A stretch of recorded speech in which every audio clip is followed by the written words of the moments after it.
पहले पढ़ाई फिर विदाई। देश के प्रधानमंत्री खुद कह चुके हैं कि एक बेटी शिक्षित होती है तो पूरे परिवार को शिक्षित करती है। बेटी को बोझ समझने वाले लोगों की सोच बदलने के लिए झारखंड के दुमका में एक स्कूल ने अनोखी तरकीब निकाली है। यह स्कूल कहता है कि पहले पढ़ाई फिर विदाई, और अगर बेटी ने पढ़ाई छोड़ी तो लेने के देने पड़ जाएंगे। कैसे, ये देखिए।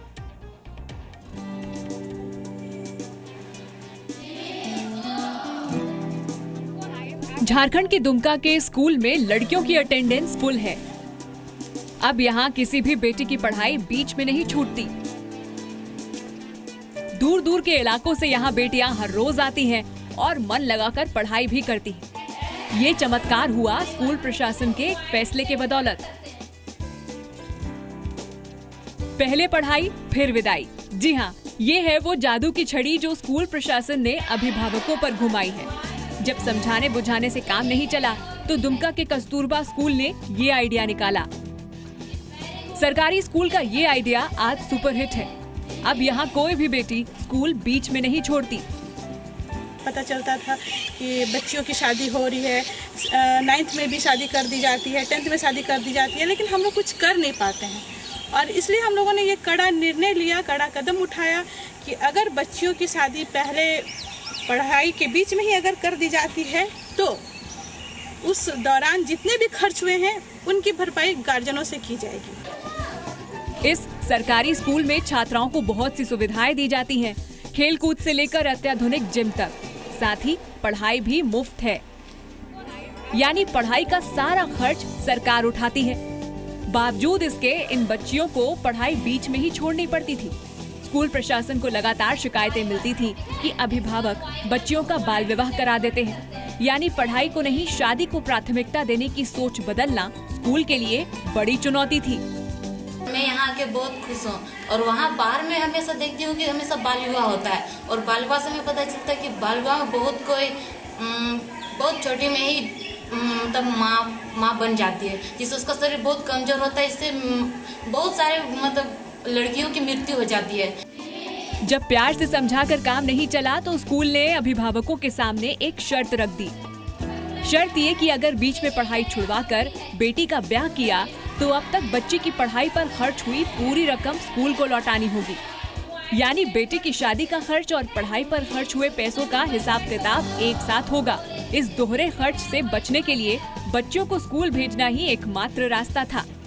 मैं मम्मी पापा से भी लड़ती हूँ कि मैं शादी नहीं करूँगी, और बहुत सारे मेरे ऐसे दोस्त हैं जो शादी कर चुके हैं कि वो अपनी ज़िंदगी बर्बाद कर लिए। लेकिन हम ऐसे नहीं चाहते हैं कि हम पढ़ लिख के कुछ नौकरी करें, अपने पैर पर खड़ा हो जाए, उसके बाद हम शादी करें। बाल विवाह जैसी बुराई से निपटने के लिए ये आइडिया काम कर गया।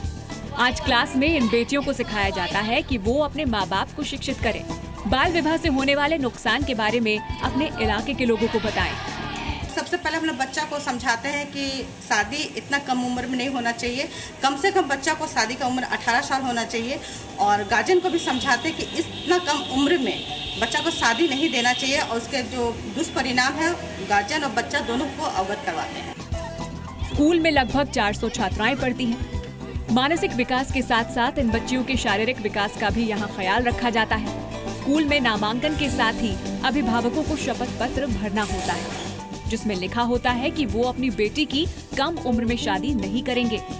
मुझे लगता है कि शिक्षा की वजह से ये कमी है कि वो बच्चों को आगे पढ़ाई पूरी करने नहीं देना चाहते हैं, या फिर कहिए कि समाज की वो रूढ़िवादिता अभी तक खत्म नहीं हुई है कि बच्चियों की शादी पहले कर देते हैं। ये बेटियां आज अपने माँ बाप समेत इलाके के बाकी लोगों को बाल विवाह के खतरों के बारे में बताती हैं। बेटी बचाओ बेटी पढ़ाओ की मशाल ये स्कूल बखूबी जला रहा है। झारखंड के दुमका से ब्यूरो रिपोर्ट, जी मीडिया। अगर आप अपनी जिंदगी में कुछ पाने की कोशिश कर रहे हैं और उसमें आपको कामयाबी नहीं मिल रही है तो क्या आपको मंजिल की उम्मीद छोड़ देनी चाहिए? आपको आज मुंबई की आरती से मिलवाते हैं। पहली कोशिश में फेल होने के बाद आरती ने हिम्मत नहीं हारी, और आज आरती अपनी जिंदगी का यही सबक गरीब बच्चियों को मुफ्त दे रही है और इन बच्चियों को सक्षम बना रही है।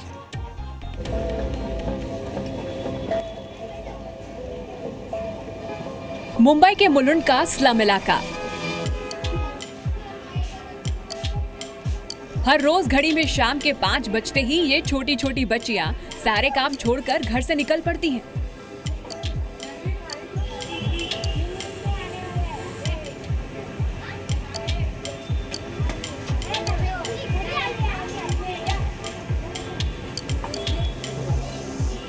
जैसे ही बच्चियों की टोली देखी कि दुकान का काम छोड़कर ये बेटी भी साथ चल दी।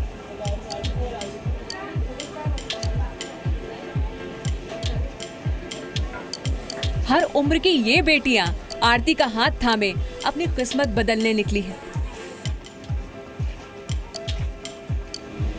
हर रोज इसी तरह आरती झुग्गी झोपड़ी में रहने वाली बच्चियों को इकट्ठा करती हैं। बोला सगळ्यांनी टीचरला। और ये बच्चियां अपने स्पेशल स्कूल के लिए आरती के साथ चल पड़ती हैं।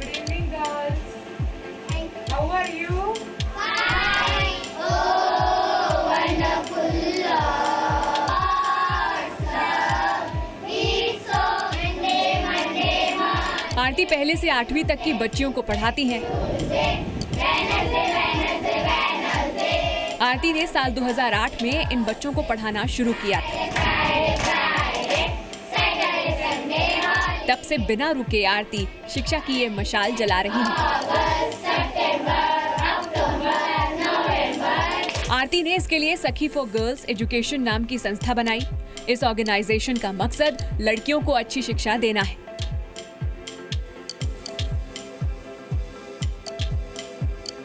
सखी क्लास में ये है कि जिन बच्चों को इंग्लिश या मराठी इंग्लिश का उनका बेस पक्का नहीं है, तो यहाँ पे आके उनका बेस जो है वो पहला मजबूत करके आगे को उनको पढ़ा सके, जैसे कि वो एग्ज़ाम में जाके उनको कुछ मतलब फेल होने का चांसेस बहुत कम हो जाए और वो अच्छी तरह से मार्क्स मिला के पास हो जाए। बचपन में आरती के सामने गरीबी ने कई मुश्किलें रखी थी। दिशा निर्देश के अभाव में आरती पहली कोशिश में 10वीं में फेल हो गई थी, लेकिन फिर भी आरती ने पढ़ाई पूरी करने की जिद कर ली। आरती आज सोशियोलॉजी में ग्रेजुएट हैं। आरती नहीं चाहती थी कि इन बच्चियों को भी उन्हीं मुश्किलों से गुजरना पड़े जिससे आरती गुजरी है। तभी तो आरती ने ठान लिया कि वो झुग्गी झोपड़ी में रहने वाली इन बच्चियों को खुद पढ़ाएंगी।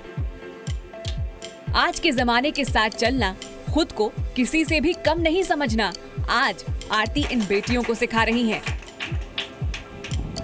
स्टार्टिंग में मतलब इतनी लड़कियां नहीं आ रही थी, घर पे रह के भी नहीं आ रही थी, मतलब पेरेंट्स कुछ अलाउड नहीं कर रहे थे, बस लड़कियां पढ़ रही है बस उनका उतना ही ध्यान था।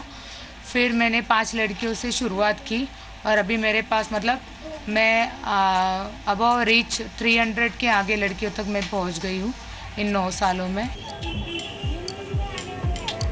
इन बच्चियों को क्लासरूम तक लाना आसान नहीं था, लेकिन आरती ने फिर भी हिम्मत नहीं हारी। 2008 से अब तक एक भी बच्ची आरती की क्लास में फेल नहीं हुई है। हर एक लड़की अच्छी तरह से पढ़े, ड्रॉप आउट नहीं होनी चाहिए और वो आगे जानी चाहिए अपने करियर में। यहाँ पे कैसे 9 सालों में एक भी लड़की ड्रॉप आउट नहीं हुई है और एक भी लड़की फेल नहीं हुई। ये देख के भी पेरेंट्स का इतना सपोर्ट मिल रहा है आज की खुद पेरेंट्स मेरे पास आ रहे हैं सीखने के लिए। एक बार आना शुरू किया तो किसी बच्ची ने सखी का हाथ नहीं छोड़ा। आज इन बच्चियों के मम्मी पापा भी आरती से पढ़ने आते हैं।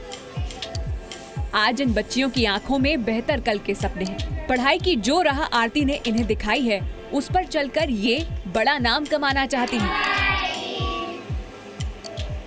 ताई हमें अच्छा पढ़ाती है, पूरा समझा के ब्लैक बोर्ड पे सिखा के पूरा हमारे माइंड में बैठता है। ताई हमें इतना अच्छे से पढ़ाती है कि हमारे माइंड में भी बैठता है और हमें समझता भी है। मुझे आगे जाके कलेक्टर बनना है। मुझे आगे जाके डॉक्टर बनना है। अच्छा खाना नहीं मिलेगा तो पढ़ाई में मन कैसे लगेगा? इसका भी क्लासरूम में पूरा इंतजाम है। बच्चियां घर से खाली टिफिन लाती हैं क्योंकि खाना यही बनता है। क्लास में आने वाली हर बच्ची की सेहत का पूरा ख्याल यहाँ पर रखा जाता है। आरती अक्सर खुद अपने हाथों से इन बच्चियों को खाना परोसती है।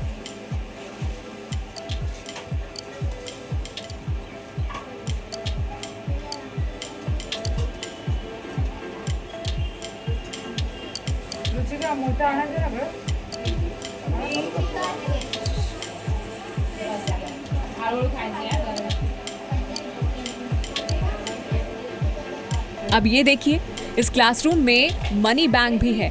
हर बेटी की अपनी खुद की रंग बिरंगी गुल्लक। जी हाँ, इन बच्चियों को यहाँ पैसे की अहमियत भी सिखाई जाती है।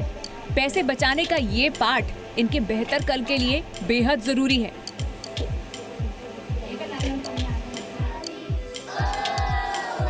आरती इन बच्चियों को मुफ्त में शिक्षा दे रही हैं। यहाँ पर पढ़ने वाले बच्चों को पढ़ाई के साथ दूसरी एक्टिविटी जैसे डांस, खेल और कई और चीजें सिखाई जाती हैं।